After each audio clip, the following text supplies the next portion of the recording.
Thank you for having me. Well, we're glad to have you here. And Cheryl, you've been doing a lot of work with the Biggest Loser contestants, and we've seen the amazing results of the weight loss that they have achieved. So how do they do that?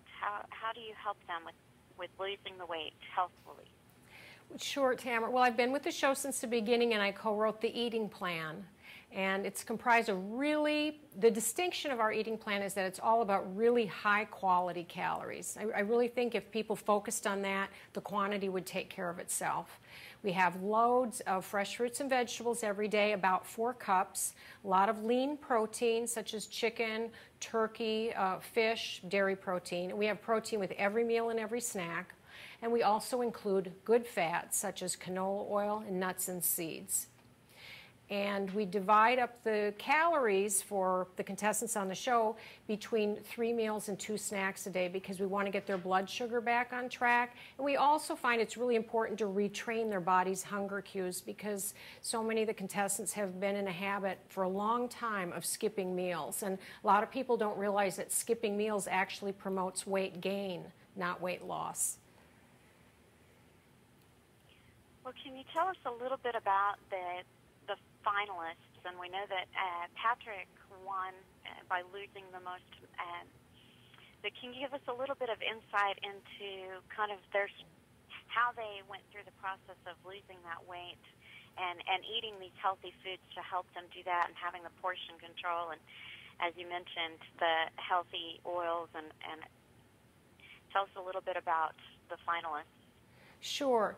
Well, everybody is given the same set of tools when they're on the ranch, but if you've watched the show for a while, you know that the finalists have been on the ranch for a longer period of time, so they have a little bit more access to training with, personal trainers and a little more information from me and that sort of thing. And the other thing is that when they're on the ranch, when they're sequestered there, it's their full-time job to lose weight. So like the others that have gone home before them, the finalists are able to focus on this weight loss as their full-time job for a longer period of time because once they all go home, which they inevitably do, there are all sorts of distractions from real life, whether it's going back to school, taking the kids to school, going back to work. So the finalists have had the luxury of being able to devote a little more time to their weight loss for a little bit longer. Well, for those of us who don't have that opportunity and are looking to eat in a healthy manner during the holidays and try not to gain weight, what would you recommend? Do you have some tips for us or some recipes that can help us to eat healthy?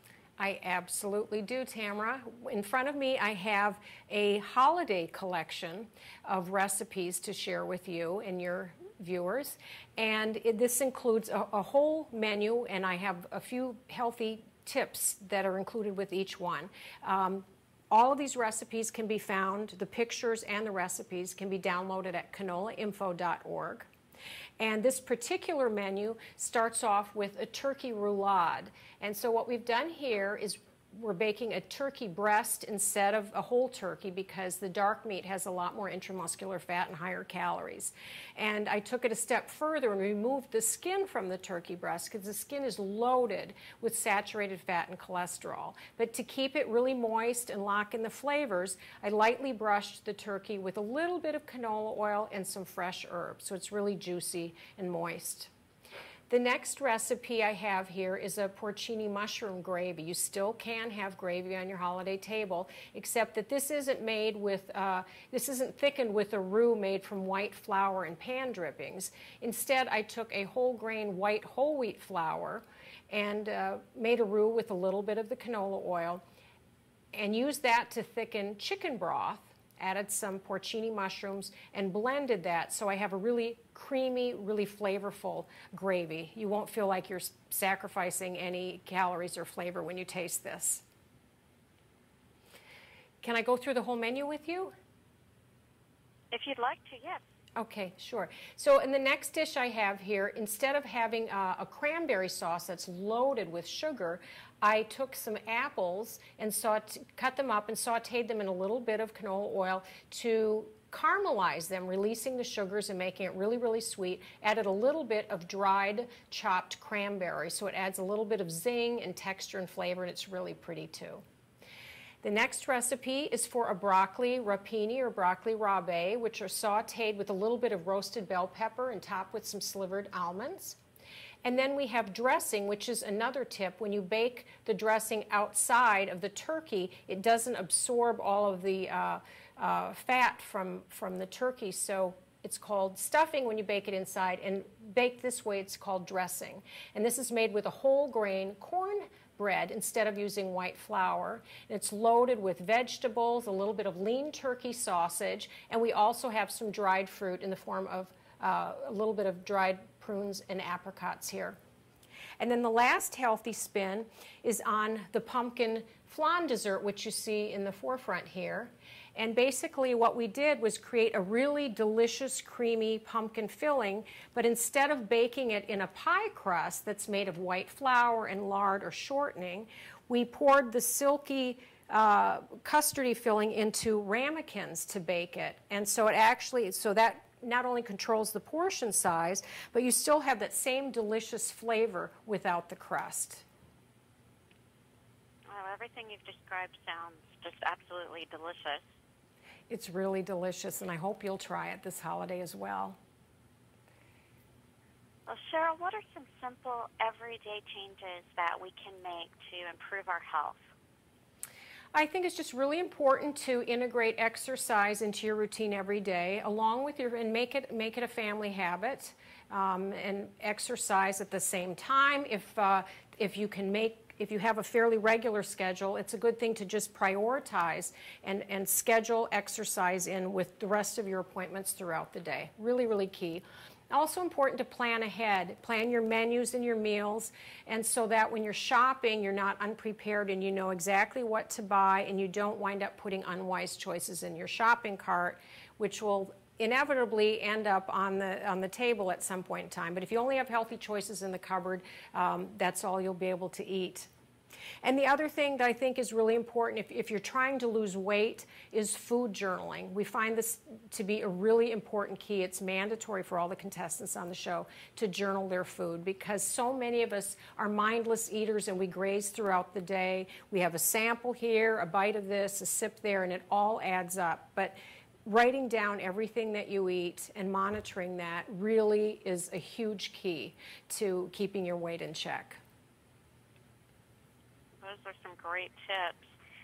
And Cheryl, as a dietitian and a chef both, what are some things that you personally do to help reduce the risk of obesity and also the risk of type 2 diabetes, because that has become so prevalent in our society? Well, I've been cooking this way for years, Tamara. These are the types of ingredients that I keep stocked in my cupboard for whether it's just an everyday meal, breakfast before going to work, or a special holiday function. This is the way I cook and eat every day. And because I'm a chef first, I know how to really make the flavors sing, even if you have to minimize your pantry a little bit. It's really, really important to make it taste good if you want everybody in the household to follow suit. Well, Cheryl, you also mentioned canola oil earlier on in our interview. And why is canola oil, or why is the type of cooking oil that you choose to use, why is that important? What difference does that make? Well, it's really important because canola oil has the least amount of saturated fat of any other cooking oil. And it also has a really neutral flavor profile, so it doesn't compete with delicate flavors of the other ingredients that I'm cooking with. And the other thing I really like about it is that it has a very high smoking point, and that means you can use it in anything from a stir fry to a pumpkin flan. It's very, very versatile. Well, where can our audience find out more information about the recipes and about the health tips that you have to offer? Absolutely. You can go online and find all of the recipes along with their pictures at canolainfo.org. And I'm also moderating a Twitter party tonight from 7:30 to 9 Central, and I'll be answering all sorts of questions. And you can RSVP for the Twitter party at facebook.com/canolainfo. Well, Cheryl Forberg, thank you so much for being on the show, and we appreciate all of your great advice. Thank you, Tamara. Thanks for having me, and happy holidays. Happy holidays. Thank you. Bye. Bye-bye.